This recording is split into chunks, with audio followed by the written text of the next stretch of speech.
All right, guys. So I wanted to do an honest update on what's going on. I know some of you have been blowing me up on Instagram. Also, I haven't updated my YouTube in a very long time, and I appreciate you guys who've actually stuck around and waited and kept asking when I was gonna do an update. Promising you that I will do an update, especially with the babies, just because they're so funny now, and I would love for you guys to see that since you came along this whole process anyways. But yeah, I decided to do an update since I am in quarantine. What better time to do a personal one now? So I asked you guys on Instagram if you had any questions. A lot of them, of course, have to do with me testing positive. So I wrote them down, some of them on the back of a piece of coloring book paper that my friend got me, which, by the way, my friends have been just the best in this whole process. They sent me books to read and these burn books to fill out, which is really cool, about your past. I think a lot of them are from Five Below, which is really awesome. But if you have a friend in quarantine, or if you have to go in quarantine, those books have helped out a lot. So all right, so one of your questions: feeling any better, any worse? I am feeling 99% better from the first time that I started feeling symptoms. So I started getting a headache, a really bad headache, and brain fog, and then I started getting really bad body aches, and I was like, okay, maybe it's just because I'm training for a triathlon. That's probably why I'm sore. I had just swam for an hour the day before, so I just thought it was just me being sore. And so that's what I marked it off to be. And so the next day, when I still had a headache and brain fog, and then I started feeling like I had a fever, I drove home and I went and I took my temperature, and it was 99.9. Kept an eye on it, and I took a nap, and I woke up and I had 102 temperature. And then I started going back to sleep, and I was like, okay, maybe I could just sleep this off. And I woke up the next day and I felt fine. And so I was like, okay, I went to work that day, which I am so thankful that my coworkers did not test positive, because I would have felt so bad. But the thing is I woke up, I didn't have a temperature, I didn't feel bad. So I was like, oh, maybe something got me yesterday, and I'm fine. I slept through it. I woke up sweating, and I thought that I broke my fever. So I went to work. And then that day I was like, you know what, I'm just gonna go get tested, just because God forbid I am testing positive and I'm around my coworkers and everything. So I went and I tested positive, and I broke down. I called my coworkers, I broke down, and I was like, listen guys, I am so sorry. We knew eventually it was gonna happen, but this, I didn't think that I would be the one that brought it in, and I did. And they all went and got tested. They're fine, which is insane. So, but the day before, when I wasn't feeling good, it was my best friend's birthdays, two of them, and we were supposed to go to dinner. And I didn't go to dinner because I was like, listen, I don't feel well. So Missy went with the kids. And thank God she did, because I stayed home and I slept the whole time. So I haven't seen the kids in over a week now. As soon as I started feeling bad, Missy was like, stay in the room. God forbid you have the coronavirus, which I did. And so thank God she told me to stay in the room.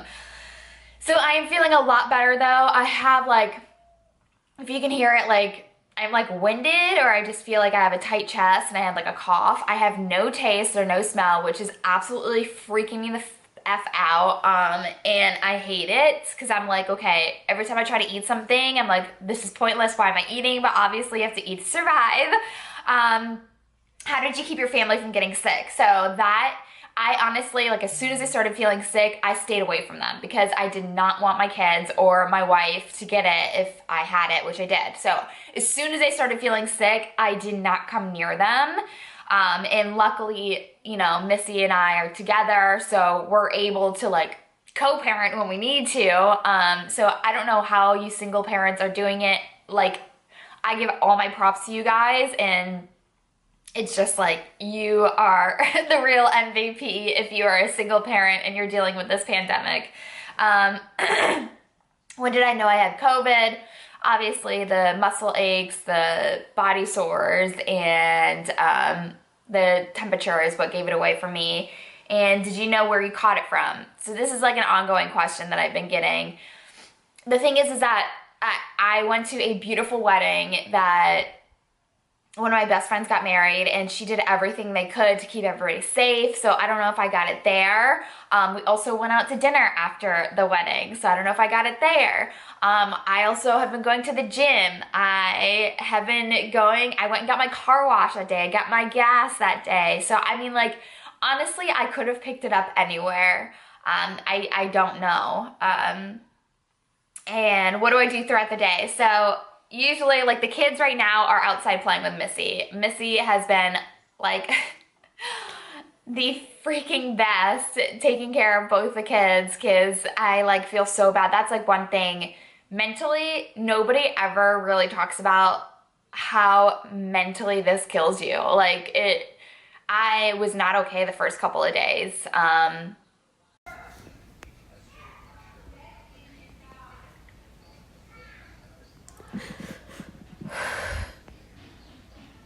Mentally, nobody really talks about it. Being alone, not being able to be with your family, not really knowing what your symptoms are going to turn into. It's just like a mind game that I hate not being able to see my family. So that like was really difficult for me. So what do I do throughout the day? Like, Missy will go outside and play with the kids, and I usually go for a walk. We have a nice like secluded path in our neighborhood, so I've been going for a lot of walks. I've been sitting outside and reading. That's why I like feel like I look like I'm on vacation right now, because I have like a suntan, but I've been sitting outside reading, which is nice. I've been going on social media a lot, writing in these little books about everything. So, and then usually like when the babies take a nap, Missy will go for a run because she needs to do her own thing too. She needs to worry about her self-love and all that stuff. I don't want her to go crazy during all this. So she'll like go for a run or for like a bike ride while they nap. And then, yeah, so I basically just try to keep busy. I've watched a lot of television. Some things that I've watched, I Care a Lot, which is really a messed up movie on Netflix, but it's really good. Atypical, I watched 3 seasons of that. It's about a kid that has autism and his family is like so out of control, but I love the show. Let's see here. I watched Emily in Paris. I'll do like a whole blog on what I watched and what I recommend. Okay, is this my second time getting COVID? A lot of people have asked me this. This is not my second time getting COVID. This is my first time getting COVID. And I've had a quarantine before because I've been with people that have tested positive. So that is like another thing. But this is my first time testing positive for COVID, and my family getting like, you know, this close to being testing positive then. But like, yeah, I had a quarantine because somebody I knew tested positive and I was with them.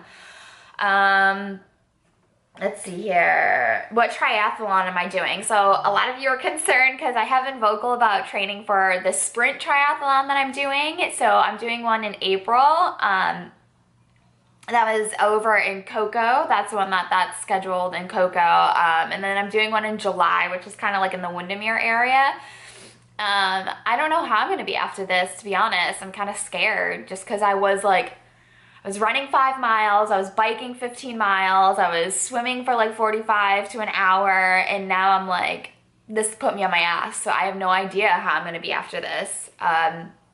Hopefully, you know, a lot of people are saying that there's like long-term effects with COVID. So I just hope that I can get back into it.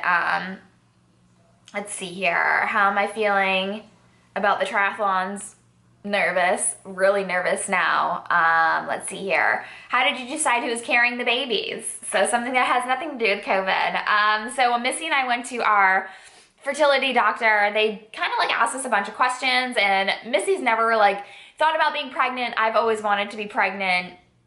And so I thought, hey, I'll carry the first time, and if Missy really wants to get pregnant, she can carry the second time. But since we had twins, yeah, that didn't happen. So I carried the first time just because they think that if Missy was in her 30s, and they said that usually after you hit 30, it's a high risk pregnancy, according to some fertility doctors. So I did a whole YouTube video.